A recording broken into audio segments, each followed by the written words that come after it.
na ụmụnne daalụ m ka unu mee nwanne m asịkwa m ka m gwa unu since asịlị ji baa na work visa ahụ Nigeria jikwe na ọ na red list ọ nọrọ na red list asị m maskwad na-erekọmendị mmadụ nye employer maọbụ agent maka onwe ka ihe si dị unu ga-akpọkwa m n'ọnụ si na ọmụli ọmụ ka unu ga-ebupụta ya bụ beelu sọsọ ma ị ga-asaịnị ọ gazikwe lọkụ gị ọ gazirelu gị ịkpọna m afa ya bụ nshọtụ etuchepugo m aka mmadụ adị na-arịkọmendizili mmadụ chaa kịta ịma na mgbe anwụ asịlị anwụ bachara ya asịlị anwụ bịa bacha anya ọ gakwa asịkwa na ọ ga my in-law kịta anọ na-proses nke maka na o nwee ihe ndị fọ ọnụ asịrị anya ji emee police check mee tuberculosis so ọ nọkwa n'elu police check now ya na tuberculosis ọ sị na ọ ga-eje Abuja jee mee tuberculosis and a sị na a na-eme police check a na-emekwa ya ebe niile mana ọ ga-emie na Abuja ọ ga-emie na Abuja maka a sị na ime enye na ebe ọbụla ị nọ n'ala Igbo ọ ga-eteki time maka fa ga-arịfa akwụ ya ta Abuja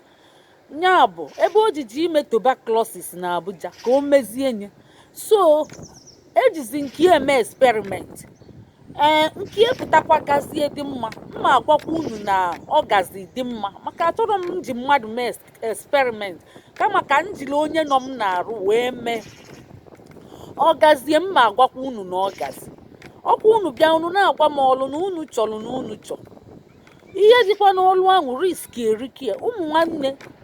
ana m akpakwala unu alụ unu jebe na saịtị emechagokwala m unu ihe mma emelu unu gba unu afa saịtị kụzie ka esi achọ ọlụ na ya nye unu afa saịtị nye unu ihe niile kụzie si na aka na-achọtakwu ya ebe ahụ a sị na otego Naijiria nọ na red list ahụ mana ọ na-aga andị emego m inkwayari n'elu mee na asịkwa na ọ na-aga employer na-abọ ka njụ ya na ejenti ofu fasị na ọ na-agakwa o nọ individual na ọ na-aga ịmara fasị nọ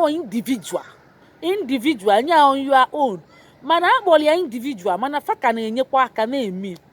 mana ụmụnne ọkachasị ma ọ bụ nye mmadụ the connection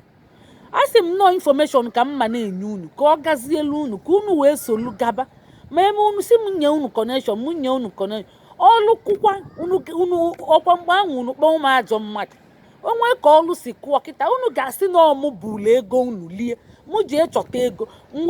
mwe je siba ọra ekene m unu ọ bụrụ ihe mma ije na-akọ ego m elire m bịazi akwụba ịma na ihe nwee ka ele gasịrị bụ anya ana m achọ isepụ aka na ya ka m kụzibelu unu ka unu si ga-eje chọta ya n'onwe unu ọ kakwa mma ụmụnne ya na student visa kakwa mma ka asịrị ghara ibi ya maka na ịkwụ nwere ụgwọ akwụkwọ gosi proof of fund ihe enweta admission ọ bụgodị na m fenyere gị admission wee nyeghachi gị ego gị ọ ka mma ọ ga-asịrịrị welele abakwa m n'ihe a na-agba asịrị na ya nyekwenụ m o agba abụ m ajị adịrị ya ya bụ ndị be anyị unu abịazinakwụ m ụdọ mụ chọọlụ unu employer and unu adịghị ewetezu ihe unu bịa na-enye m nsogbu na for nothing akọwachala unu ka unu si ga-eme ihe unu weta half unu bịa gosibe m na unu ewetego ihe a na-eme kia satifiketi ya aida na ijeli fisika ime enye edenye nye gị denye ọdịmma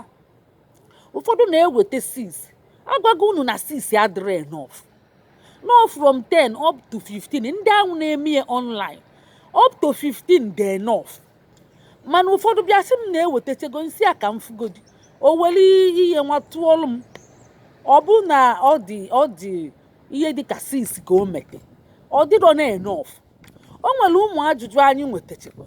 onye nwa ya toro eto nya over 18 ọ ga-esogbu na dependent nya ma enwetebe the visa ajụgo m asị na onye kaligo 18 ọ bụ ọzọ ụmụaka ọ ya achọzi nke o nwekwa onye na-ajụ m nwanne anyị nwaanyị Mgbechi Mrs. Mgbechi ọ jụkwa m sị ọ pasịcha ihe niile ọ for reading ọ da reading ma ọ ga-eji nwunye ga ụnụ ahụ ọ pasicha ihe niile ma listening ma writing ma spelling ma ịmaga ihe niile ịma na ị ga-eme speaking writing reading ọ da reading ọ si ọ ga-eji nwunye mee na o nwee ejenti sili ya na no problem so ajụgokwe m asị na ị kwesịrị ịpasị ihe niile na ịma ndị ofu na-abụ ọ bụ ụmụ ajụjụ anyị na-enwetacha ma ndị na-ajụ maka NARIC conversion ka esi eme ị ga-eje na British High Commission enye gị link ebe ị ga-etinye itinye ịkwụ ụgwọ acheki enye ọnya bụ NARIC conversion. So ndị be anyị jeeni chọba nke akwụkwọ a ọ bụgodị na enyere gị ihe ma ọ bụ na o nwee ka o si dị ndị skuul ama nlinwe ụgwọ akwụkwọ gị fa ga-enyeghachikwa gị ya ikwu nwere ụgwọ akwụkwọ zuko proof of jilini nke ahụ gabazi ya ọ ka mma maka asịrị ya na-eri ka ama m oyi di m mgbe nwunye ya na-achọ ịbịa o nwere akwụkwọ mana ọ nọ n'obodo a ọ na-nwụrụ ụlọ jenu nwaanyị a kọnektịrị ya mmadụ kọnektị ọnụcha nwaanyị ebe ahụ gbachaa nkwụ ọ chọọ ka nwunye ya bịaba join anyị elile gie nri na-abụ nke ahụ bụ ọ bụ ọkwa ndị sponsorship lile gị ọ bụ ndị ejenti ama m ka fasi wee mee elile gie onye nke ọzọ 800,000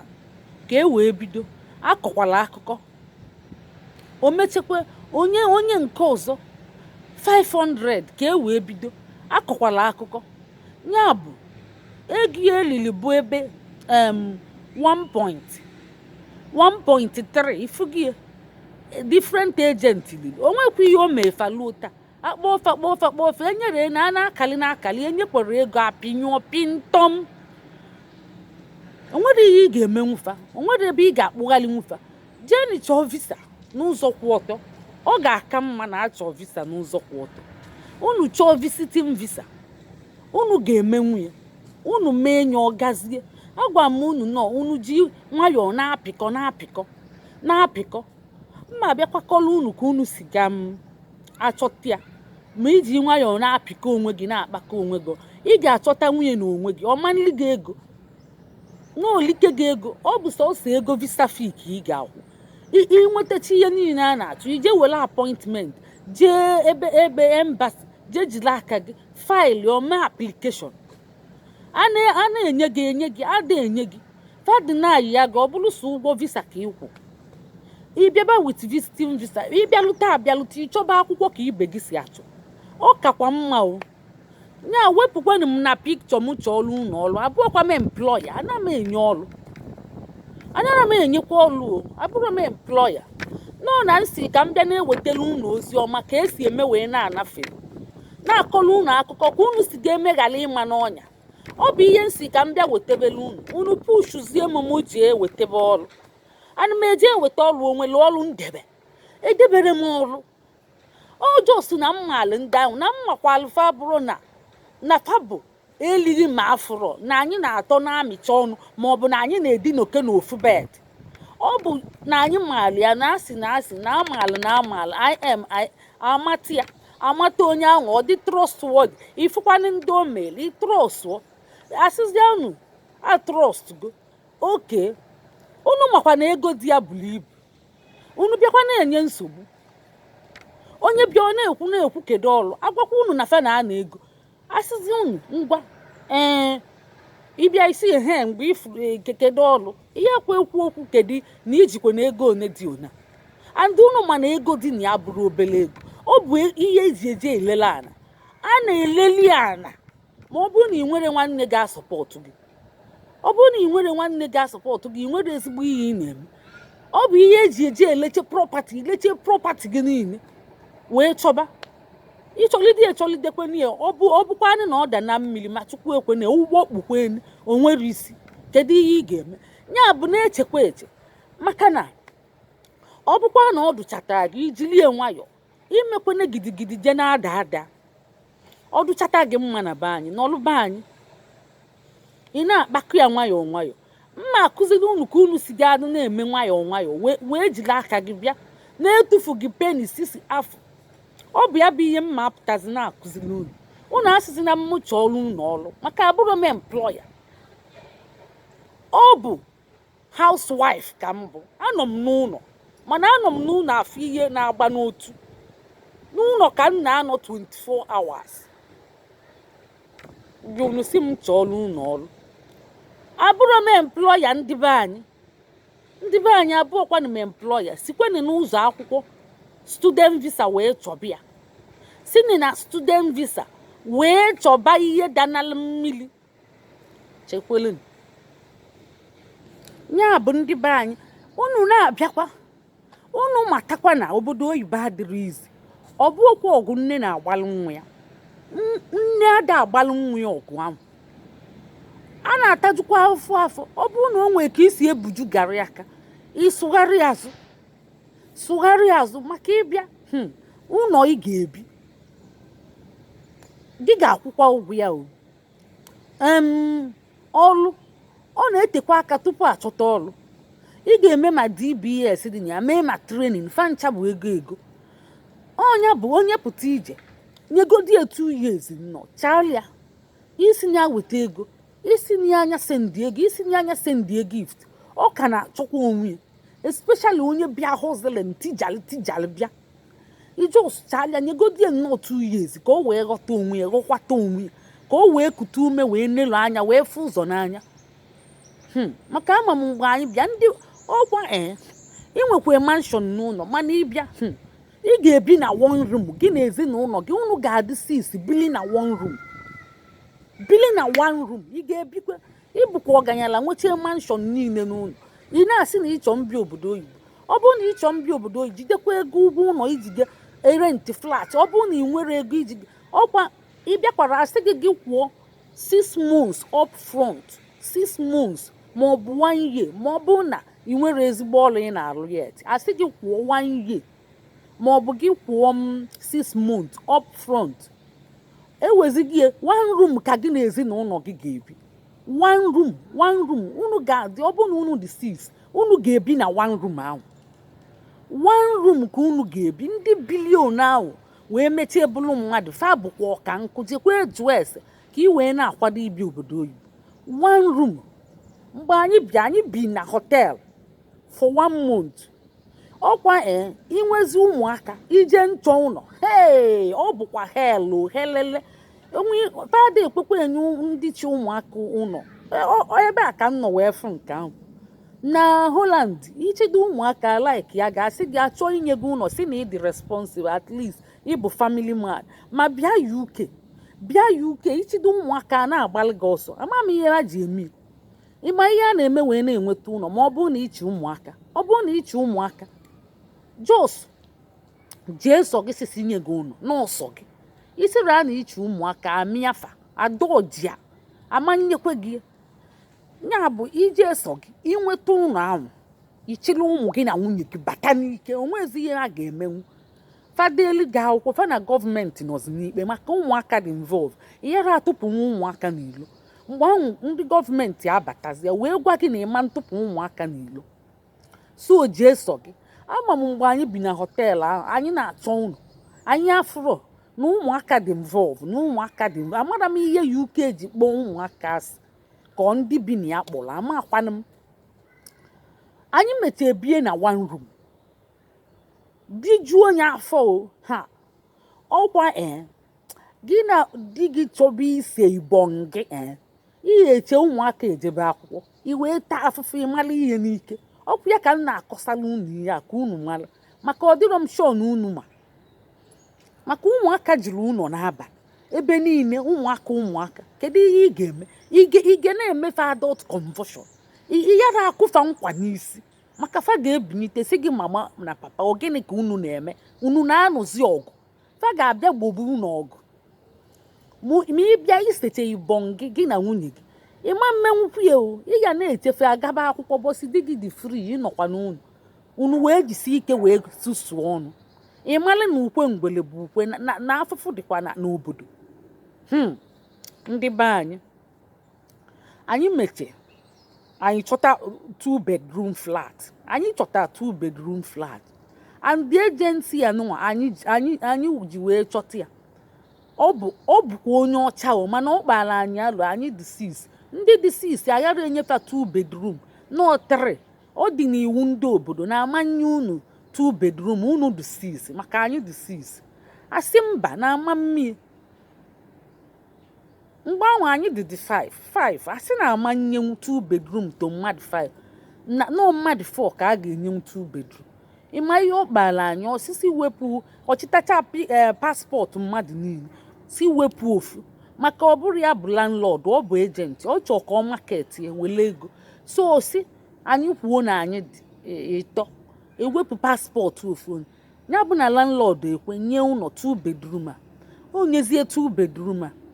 anyị niile move in ma SS a sị na ọ bụ SS mmadụ 5 imove na 2 bedroom and 1 parlor na ọ bụ SS so ọ kpaziela anyị alụ ahụ ọkwa ya bụ na anyị nwetali and ị ga-akwụ 6 months up front 6 months ịmago 2,000 pounds 2,000 pounds i wee kwụọ ya 6 months ịmara ihe ọ pụta ya 2,000 pounds bụ 2 million naira asị gị na ị ga-akwụ ya for 6 months ifugo ihe ọ pụta gbakọ ọnya n'ime onwe gị ka ị maa ma ị ga-emenwukwe maka na kama ibijuo na 1 room afọ mana ka ị na-ata afụfụ ị ma lose hope mgbe ahụ ana m ebe akwa na street na-aga na street na-ebe akwa na-epicha anya mmiri nsisi kpọchighe m ebe esi kpọta m kpọchighe m ebe ahụ ọ bụ ihe m na-ekwu na m achọzi ọ dị m bụ onye kara obi ọ makwa ihe ọ na-achọ ya bụ nwoke nwere nnukwute uche obekwa akwa ọ si m nwee ndidi na ihe dị ọkụ ga-adụ oyi o mechie edu oyi kịta ọ bụrụ na 3 bedroom salambara ka anyị bụ with parking store ebe niile ma garden iru na azụ ọkwa omechegokwa ego ụzọ na-abụ rent chenye out ọkwa ndị bi na 1 room ndị bi na 1 room na-ebe akwa mụnwa bere akwa ịmara ebekwa m akwa na street ịmara na-aga n'ụzọ na-akpọkwa imi na-eme ewuchi m efukwenu m na-ebe anya mmiri na-eficha nsị kedu ihe nna-afụ kpọchighe m ebe isi kpọta m kpọchighe m ebe ahụ ihe a ka m na-ekwu ị nwere ndidi ịmara alụ eme gị osi m biko ine n'anya na ihe ga-adị kịta ana m echetezi ana-azụkwa m echete na mbele akwa ọ dịzikwa m arụ mma ọ dịzikwa m arụ mma ana m ajọlizikwa ya bụ ị ga-enwenwukwe ndidi ọ bụrụ na ị yara enwenwukwe ndidi kwụsịkwa ebe ị nọ ọ bụrụ na ị bụrụ mmadụ di gị nwere uche kala obi wee na-awa ngụlụ na-agwa gị na future dị bright osoro gị na-ebe akwa maka onwe onye ọya abụla osolu na-ebe akwa ọbọkwụ ya bụ ụmụnne daalụnụ unu abịazina na inbox m bịa na-enye m nsogbu unu abịazina na-asị m okwu ọlụ ma ọ bụ unu bịa unu gele akụkọ m n'ebe a onye nwere ajụjụ iju onye ebe a maka ihe dọkwa na inbox m since February aka m reply chara ya ka m na-agwa unu onye ọbụla ga-abịa na inbox bịa jụba ajụjụ special dushon ijego subscribe na YouTube anyị abụọ ka ọdụ maka onwe ndị a na-abụ fajefe eme ofu pụta asịkwafa ngarịbakwa dị eme the second one gelebe na akụkọ ebe ọ bụ ofu ihe ịbatakwa na inbox isi m kọwabalị gị ọfụma mụ kọbakwa ya ntọ na-akọ mma akọzi n'akụkọ ofu ihe ahụ ka m na-akọ ebe a unu na-agụcha ntị na-aghọta ihe gbagwojuo gị anya dee nye ebe a mana ịchọsịkwa ịbịa n'inbox dị shon ị sọskraịbụ go screenshot ọnya ide ihe ị na-achọ ịtụzia ihe na ị sọskraịbụ gị ishu anyị sọpọt shu obe na anyị sọpọt unu na-apụta ebe a na-ajụ ajụjụ so ịchọ ịbata n'inbox ma na WhatsApp m na-echenji ya unu abatazina ya maka ịbata ana m echenji nke ka nke echi. Mgbe m chenjichelie mma enyekwa unu ihe m nchenjite nyekwa unu n'ụlọ mba unu abịazina na ya. Mana ịchọ ịbịa n'inbox dị sure na ị wetara anyị consultation fee anyị bụ ị ga-subscribe screenshot tụbata wee jụọ ajụjụ gị maọbụ demand ya ma ọ request ya ihe then enye gị. Mana ọ bụrụ na ị bịa jụọ ajụjụ n'inbox ịjụcha anya ọ bụrụ na ị mere consultation fee anyị ga-asalụ gị aka, anyị kenekwa gị salụ gị aka. Nya bụ ịchọ ịbịa n'inbox iweli nya bụ ije subscribe o wee bịaba. Ọ bụ ya ka anyị tinyelie ka anyị ghara ịdị na-enwe many messages. Ọ bụ ya ka anyị ji checkmate nya bụ too much flogging of nya